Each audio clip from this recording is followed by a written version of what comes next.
Hey everybody, Nightmare Kelp Street back, and today's going to be a little bit more of a solemn, vibey, chill video.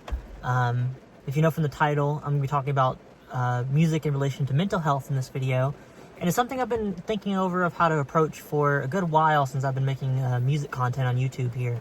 Not like making music, but like talking about music, talking about how much I love music, the different genres I cover over the years, and the different artists I follow, the live shows I go through, things like that. And originally, why I wanted to make a video like this is some of the first instances I could think of growing up listening to music would be like with my dad. He got me into like, we always joke around personally together over the phone or we're texting or talking or meet back in person when we're out of state, that he got me into different genres I'm into because we grew up listening to like Katy Perry, Linkin Park, Nickelback, Snoop Dogg, Jay-Z, just a whole different amalgamation of different genres and things. And why I wanted to make a video like this was that, like, growing up, I still always have been a very socially anxious and just general anxiety levels high type person. I take medication for anxiety, things like that. And music has always been a really big grounding point for me growing up, that I'd be at a social event and I could tell I'm getting overstimulated, whether by sound or usually by sound, but sometimes by touch, or sometimes by like expectation of, like, I was forced to go to church a lot growing up, and when you go to church every Sunday, Wednesday, and sometimes Friday, at least 2, if not 3 times a week, you just especially being someone who's not super religious, there's just a lot of pressure to show up and, you know, be a part of that community when you're already in a community you don't really want to be in. So I would just go to the car and just binge out an album or go down the list of an artist I really loved, see what's on the radio. My mom always she'll bring up every once in a while how I had this little plush radio. It was a plushy, like, blue square of an old school, like, portable carry-on radio. And it actually had a functioning radio in the middle of it, and I just played that thing to death. I would love to lay out on the trampoline at night and just cycle through it and see what stations are on. And that's why I've been as big into podcasts and radio content as I get to be an adult as well. And then people talk about, like, oh, podcasts suck, I don't want to hear people yap for hours. I do. I used to love that, and I used to love the transitions and interplay, and how, like, a radio personality or a shock jock would, like, transition into the music and be like, this is 189.2 and things like that. But just in general, going to this video, I just kept thinking about today how music has been such a grounding thing for me in my life. And I was listening to Open Mike Eagle on my drive around through town today, and it's been raining hard. I'm kind of in a job right now where it really expects me to be outside a lot, so it's been a really big struggle for me today. But it's one of those things that when I really sat and thought on it, I was like, well, you know, today can be rough, but I have this really good album here with me, and it was given to me for free by an artist who does it just because they love it. Open Mike has talked over the years about how he makes a bit of money off of rap and music, but not, like, expectations are low about having the music industry pay your bills full time, especially for artists that have always been kind of in the underground like him. So I really appreciate, you know, how as I get older and we go on through the years, into the 2020s especially, but I feel like a bit in the late 2010s, artists have been really open about their relation to the music industry, how they recommend if you get into music, like, stay independent instead of being a label, because being independent, you have more free will over what you drop and what you advertise and what you say, and you get direct income. But overall, I know this is a bit of a tangent. Sometimes this is also a thing about me. If you've watched my other main channel videos by now, you probably understand that but a bits of not just my anxiety I deal with day to day, but I also have pretty, at least ongoingly, intrusive thoughts, whether it be through, like, just things like throw that rock at a window or something. But it can be very simple, but it's something that I had to learn through my current medication to, like, assess and be like, this current medication I'm on for anxiety has given me the kind of clarity where when I do have intrusive thoughts, I can kind of shield them and pick up on, like, okay, that's a thought that, you know, is not going to do any production to me right now. It's not going to make me feel any better. I need to either externalize it and talk to somebody about it and get it out, or if it's a quick, like, snap and I know it's going to go away quickly, just move on. But yeah, what eventually made this to be the perfect day to kind of talk about this and go over my relation to mental health and music was that I just kept thinking about how today I had a lot of intrusive thoughts about, and I'll probably put this in the description as well, but just I'll put another text reminder here for a content warning of self-harm and suicide and things like that, that I have been a person in the past who has gone through constant kind of healing and adjustment through self-harm, either on my arms or legs or in anywhere, multiple places at this point in my life. And I've been institutionalized about, I would say, 5 years ago for probably my most serious suicide attempt.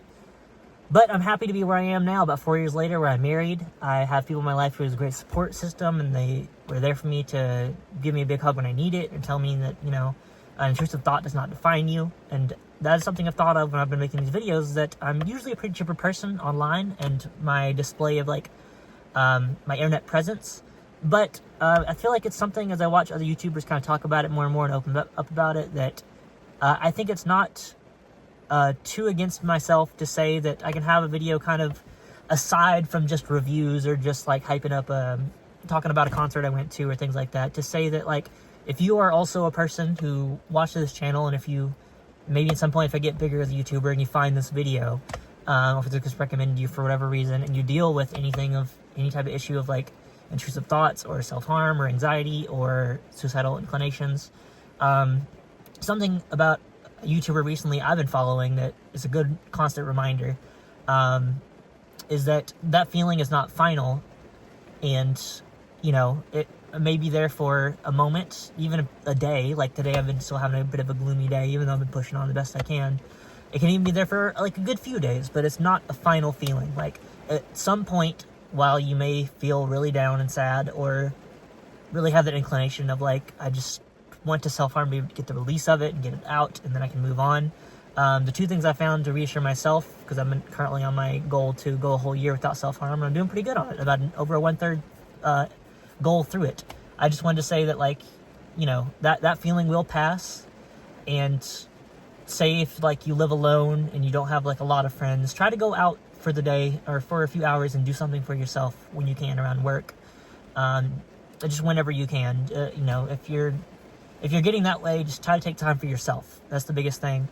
And it can be hard to, you know, with our current kind of day and age of like streaming and everybody being on apps and everybody being on social media in some way, shape, or form, mostly, you kind of have what I call the illusion of choice, of like you have so many choices, you're kind of paralyzed by choice, because you have all these choices, you don't really know where to narrow it down into. Just think about specifically in that moment where you're like, I know I'm feeling upset, I know I'm cornering myself into where I feel like I should just do this and harm myself and get it out of the way. Number one, that anytime I've done it, it's never given me that release I felt like I wanted or needed. It's just a temporary solution to a problem that needs to be solved with like either therapy or medication or communication. Whether if that's like, if you're having a problem with a specific person and every time you're around them it makes you anxious, you need to talk to that person and finally get it out. And even if it's an uncomfortable conversation, it leaves you not being friends anymore, or not being partners anymore. That's one of those type of things where the longer you set it off to not talk to them about it, the harder it's going to be to talk to them about it. So I highly suggest, like, you know, if you have those type of feelings, to confront them. And as I get older, I realize that I have to confront the things that make you uncomfortable. Otherwise, you know, you're never going to have a solution to it. It's just going to kind of be. It's always going to be floating around in that bubble of your chest. I like to think of, I'll probably put a picture of it here, but it's really funny that I'm thinking about this now. The big bubble that Kuma has in One Piece. I'm a huge One Piece fan. I don't think I've talked about this on the channel yet, but he like puts his paw out and creates this like bubble of pain for Zoro. And I think about sometimes how if you hold those feelings in, then you just create this bubble of pain for yourself. So whether it be through therapy or medication or however you need to, getting it out is always going to be better than holding it in. Which is ultimately what led this video today. It was something that I wanted to talk about on the channel for a while now. I didn't really know how to address it. But if it helps anyone else, and it seems like some people in my personal life, when I show my optimism and my approach to how I get better, they really needed it and they really helped them. So I feel like it was help one person, even privately, maybe somebody through the channel, it will help as well. So I really hope that something from this video you kind of pull out to use as a tip to, you know, kind of, if anything parallels for how you struggle with mental health or anything in your life, you know, you can use that and really help yourself. Or if it was from me and you feel like you would never gotten otherwise, that I helped you. Yeah, I really appreciate everybody who's been sticking around on this channel. I have about 60 subscribers now, and I know a few of them personally. Thank you very much. I love you all. Thank you for, you know, I've got a bit of hate starting out through this channel, which I will admit at first when I started out didn't really help my mental health. I got a lot of like, oh, you're a fag, look at that hair, like, you know, brush your teeth, like, just things like that. And it's things where I'm like, well, yes, I know that sometimes I'm unkempt, or sometimes like, I've always had really severe dental problems. So, those are things that I've, you know, kind of honed in on recently and faced. But, you know, when you're in a low mental health point, it's hard to take care of yourself as well. And, I've been in multiple different points where I was even worse off than you've probably ever seen on the channel here. But what it takes is getting that good feeling back and getting in there. And the first step is always the hardest. But when you do feel like you have the energy to finally, like, just get up and take a shower for the week, because you've been so depressed you haven't taken a shower, just, if you finally have the energy to, and even if it's a moment for like 30 minutes or an hour, use that moment to go ahead and do it. And I find this way a lot also at home when I'm like trying to pay bills and things like that. Like I get so down on myself of like trying to perform for work, or trying to perform, you know, even for this channel sometimes, where I'm like, yeah, these people are calling me things, so I feel like I need to be more on top of my appearance for the channel. But ultimately, after I started blocking those comments, stop responding to them, they stop showing up. And that's the type of thing where I also feel like I want to talk about, on this channel as well, is that if you're also another person like me who's trying to like get a bit like an upstart and in social media and like YouTube or anything like this, that my recommendation would be to like don't let people who just kind of pivot and target on you like that get to you. If you need to, do like I did and just block the comments, delete them, do whatever you have to do to keep a good, healthy environment. Because I've learned through like Twitter and Facebook and other apps, like growing up through the social media, that like the more you cultivate hate or controversy through an environment, the more it's going to feed into it. Like the most viewed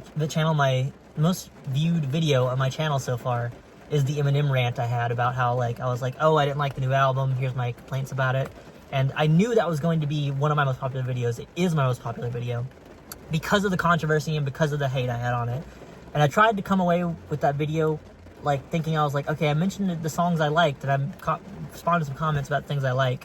But ultimately what I wanted to say is, like, even if it ends up that way, and some of the most viewed channels and some of the most viewed videos on this channel are like controversial albums, or like albums I don't like, I just want to have some type of record on this channel to say that I want this channel to cultivate an audience and an environment where we're all uplifting each other and all being nice and supporting each other and loving each other, and be a place of queer and socialist solidarity.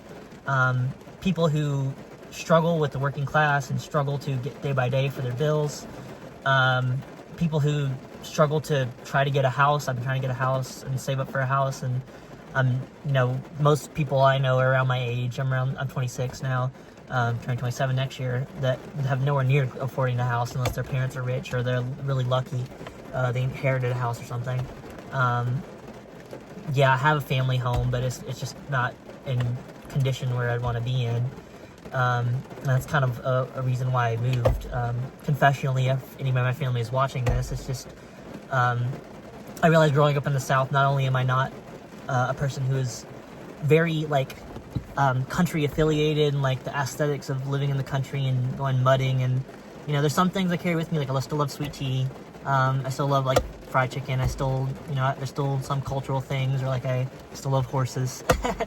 But generally, I just never fit in, especially as a queer person in the South, and now especially as a trans, non-binary person. You know, it's interesting to come home year by year, and I still love my family, and I'm meeting up with more people as I come home. But you know, I never related with where I grew up with a lot. Now that I'm out in the city, I do. I found a lot of queer people out in the city, and I just learned more and more that having solidarity with the people like you is what you really need. So that's what I wanted to do here, was just give other people who struggle with mental health a bit of solidarity through some type of video and some type of input to show them that it'll be okay, you know, especially with the past like 3 or 4 weeks with the election. I know it's going to get harder on queer people, on trans people, on non-binary people, on people of color especially. I know it already has been. I've seen like some racist messages online, and people adding people to just target them. And all I can say to that is that we need to stand in solidarity with people, with anybody of a minority group. People of minority groups, no matter what group they're from, need to stand in solidarity with each other to create a better place against the people who want less of us. So, yeah, that's kind of all I really had for you today. I apologize for not having the Friday wrap-up last week, but ultimately, how I feel about this channel is that I'm going to come at the videos as I can. I still have a full-time job. It gives me a bit of leniency to do these videos, which is why I was able to kind of get to so much content this year. And I really appreciate the love I do see and all the suggestions I've been seeing. I have enough suggestions now where I'm kind of getting a backlog of albums to listen to. So I highly suggest to keep that up. You know, if you've watched all the way to the end of this video here, just leave a comment of like something good happened to you today. Like something good you did for yourself today, something good that happened. Even if it's just I woke up and I got to lay in bed for another 30 minutes or an hour. That's, you know, take your wins where you have them. And that's something another thing I had to remind myself of and a friend of recently, is that you have to take the wins where you have them. Otherwise, you'll only focus in on the losses. So yeah, my name is Nightmare on Kelp Street.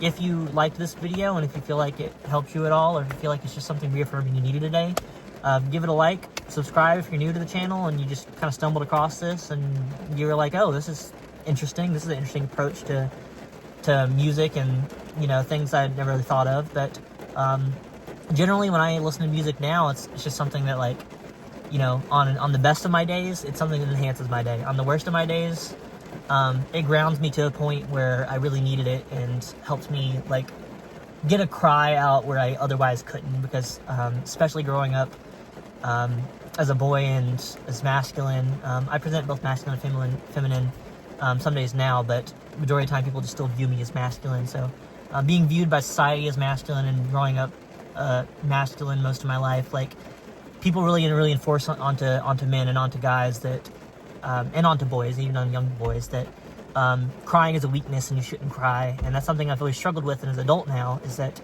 I don't like channeling it into, like, I feel angry when I have to cry or want to cry, but ultimately, like, a good song or, you know, a sad song or a certain movie or a certain show can give you an outlet to let it out. So on the worst of my days when I need that, having an album on where, for whatever reason, the topic or the song or the style of the song gets to me and lets me get that cry out, feels amazing. And this morning was one of those mornings. So that's also what kind of, you know, pivoted into me talking about this today, was that I had a type of morning where I realized that music really is the type of tool for me when I have those bad mornings or bad days, to help release feelings I otherwise couldn't. So, you know, I hope that sticks with you, and if you ever need it and you need a good cry out, find you a good sad song that you like. I would say one of my favorites is Broken by Gorillaz. That's a really good one. Yeah, otherwise, I love you all. Thank you, Kelpies. And if you also need it, find you a good happy song. My favorite there would be, I'd probably say, Dua Lipa, any of the songs off of Radical Optimism, or probably specifically the intro. I really like the intro.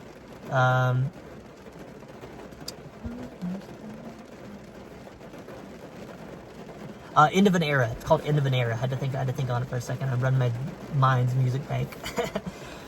But yeah, I won't harp on it for too long. I love you all. I'll probably lightly edit this video, post it up by the end of the day, and then by the end of this weekend, I'll have the Friday wrap-ups for the past 2, if possibly 3 weekends, if I really need to, if I can't get to it before the end of this Friday as well. But generally, I want to make them like one of the most recurring segments of my channel.